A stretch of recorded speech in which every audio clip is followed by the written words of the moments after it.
ఏమైంది ఇప్పుడు మన ఎమ్మెల్యే గారు ఏడవేరు ఇంత పెద్ద మీటింగ్ అవుతున్నది వీళ్ళకి ఫుట్బాల్ ఆడు ఆడ వచ్చినందుకు వీడు గోల్ కొట్టినందుకు ఎన్ని కోట్లు ఇచ్చిందో మనకు తెలియదు.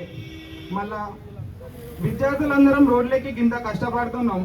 మరి ఎవడన్నా ఒకడు వచ్చి కాకాకి ఇట్లా మీ పరిస్థితి ఏంటిది, అరే వచ్చినావు కదా, ఎవరు రాహుల్ గాంధీ వచ్చిండు కదా, లైబ్రరీకి వచ్చి ఛాయ్ రాయిండు కదా, ఏమైంది మరి ఏడున్నాడు ఇప్పుడు రాహుల్ గాంధీ ఏడున్నాడు, బల్మూరు వెంకటన్న ఏడున్నాడే కాక, వీళ్ళందరూ ఏడవేరు నాకు అసలు ఏం అర్థమైతే అన్నారు కదా 2 లక్షల ఉద్యోగాలు అన్నారు కదా, ఏమైనాయి మీ ఉద్యోగాలు ఏమైనాయి నాకు అర్థం అవ్వట్లేదు. అసలు మీ ఉద్యోగాలు ఏమైనాయి మాకు అర్థం అవ్వట్లేదు. రియాజ్ ఇన్స్టిట్యూట్ ఇక్కడనే ఉన్నది, రియాజ్ ఎడవేయండు. మన బల్మూరు వెంకట ఇల్లు ఇన్న ఉన్నది నారాయణ కూడా అన్న ఎడవేయండు. మరి మీకు అప్పుడు ఒక పిల్ల చచ్చిపోతే రాజకీయం చేసిరు కదా అస్సా అని చెప్పి ఎడవేరు. మరి అప్పుడు ఇచ్చిరు కదా, వీళ్ళు చెప్తానే కదా మనం బస్సు తిరగకుండా ఇంటింటా మాట్లాడుకుంటా గెలిపించినాం కదా. అప్పుడు నీకు కేటీఆర్ చేసిన తప్పులనే ఉంటాయి.